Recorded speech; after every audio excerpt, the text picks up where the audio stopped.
جی السلام علیکم dear students, I hope all of you will be fine. Students, آج کے سلیکشن میں ہم چیپٹر نمبر 7 کے شارٹ کوشچن پڑھیں گے۔ سب سے پہلا اسٹوڈنٹس کوشچن ہے کہ پیدائش دولت سے کیا مراد ہے۔ تو اسٹوڈنٹس چیپٹر نمبر 7 کی سب سے پہلی ڈیفینیشن یہی تھی کہ پیدائش دولت سے مراد ایک ایسا عمل ہوتا ہے جس میں عوامل کو ان اشیاء و خدمات میں منتقل کیا جاتا ہے جن کی صرف یا سرمایہ کاری کے لیے کیا ہوتی ہے، ضرورت ہوتی ہے۔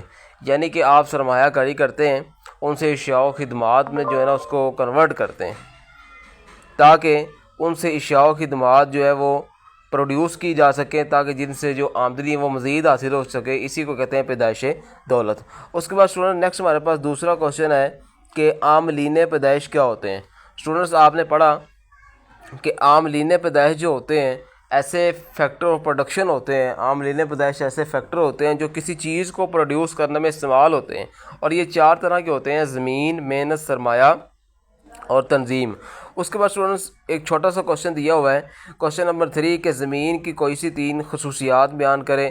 تو اسٹوڈنٹس لانگ کوشچن میں آپ نے پڑھا تھا کہ زمین کی خصوصیات کون کون سی ہیں۔ تو اسٹوڈنٹس ان 8 یا 9 خصوصیات میں سے کوئی سی 3 خصوصیات آپ نے 4 خصوصیات آپ نے لکھ دینی ہے۔ اس کے بعد اسٹوڈنٹس نیکسٹ کوشچن ہمارے پاس آتا ہے کوشچن نمبر 4، کہ زمین کی استعداد کار سے کیا مراد ہے۔ تو اسٹوڈنٹس استعداد کار کا مطلب ہوتا ہے کسی بھی چیز کی آؤٹ پٹ، کسی چیز کی کام کرنے کی صلاحیت۔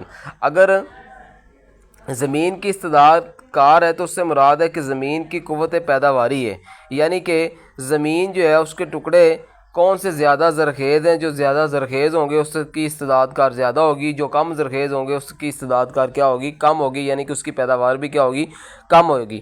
اسی طرح اسٹوڈنٹ نیکسٹ ہمارے پاس کوشچن نمبر جو 5 ہے وہ ہے کہ محنت کی استعداد کار کا مفہوم بیان کریں۔ اسٹوڈنٹس محنت کی استعداد کار، وہی استعداد کار کا مطلب یہی ہے کہ استعداد کار کا مطلب ہوتا ہے کہ کسی بھی چیز کی آؤٹ پٹ۔ محنت کی استعداد کار مزدور کے کام کرنے کی صلاحیت اور قابلیت پر انحصار کرتی ہے۔ اگر ایک مزدور دوسرے مزدور کی نسبت زیادہ کام کرے گا تو اس مزدور کی استعداد کار کیا ہوگی، زیادہ ہوگی۔ اسی طرح وہ مزدور جو دوسرے مزدور کی نسبت کام کم کرتا ہے اس کی استعداد کار کیا ہوگی، وہ کم ہوگی۔ اسی طرح اسٹوڈنٹ نیکسٹ ہمارے پاس کوشچن ہے کہ محنت کی نقل پذیری سے کیا مراد ہے۔ اسٹوڈنٹس پروفیسر نیون کے مطابق جو محنت کی نقل پذیری ہے اس سے مراد اچھے حالات کی خاطر، اچھے معاوضے کی خاطر، اچھے پیشے سے ایک پیشے سے دوسرے پیشے کی طرف چلے جانا، یا ایک مقام سے ایک علاقے سے دوسرے علاقے کی طرف چلے جانا، اس کو کہتے ہیں کہ محنت کی نقل پذیری ہے۔ اسی طرح اسٹوڈنٹ نیکسٹ ہمارے پاس جو کوشچن آتا ہے کوشچن نمبر 7 ہے کہ سرمایہ کی استعداد کار سے کیا مراد ہے۔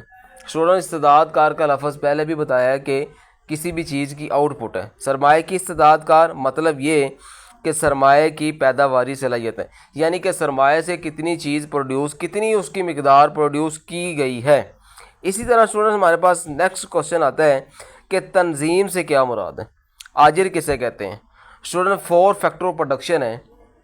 آجر ایک ایسا شخص ہوتا ہے جو دیگر عاملین پیدائش میں باہمی اشتراک کرواتا ہے، ان میں نظم و ضبط پیدا کرتا ہے۔ جو شخص یہ کام کرتا ہے اسے ناظم یا آجر کہا جاتا ہے، یعنی کہ جو سارے بزنس کو کنٹرول کر رہا ہوتا ہے وہ تنظیم ہوتی ہے، وہ ایک آجر ہوتا ہے۔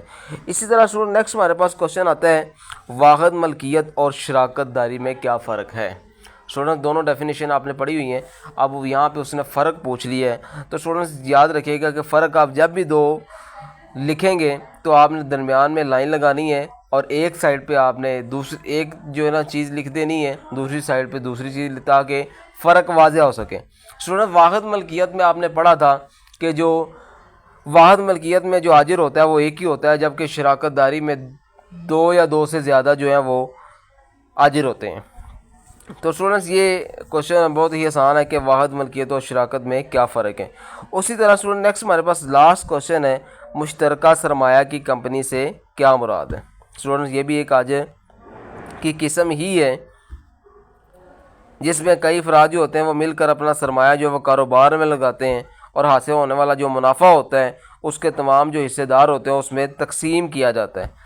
اس میں پرسنٹیج کا حساب ہوتا ہے کہ جس نے جتنا سرمایہ لگایا ہوتا ہے اسی حساب سے اس کو پرسنٹیج جو ہے پروفٹ کا مل رہا ہوتا ہے، مستقل نوعیت ہوتی ہے، جس طرح بڑی بڑی فیکٹریاں دیکھ لیں، آپ انڈسٹری کی بات کر لیں، آپ جو ہے وہ کسی اور چیز کی مثال لے لیں، یا ایگریگیٹ لیول پہ جو کمپنی ہوتی ہیں ان کی مثال لے لیں، تو یہ مشترکہ سرمایہ کی کمپنی تھی۔ اسٹوڈنٹس یہ آپ کے 10 شارٹ کوشچن ہیں، اچھے طریقے سے تیار کریے گا۔ اللہ حافظ۔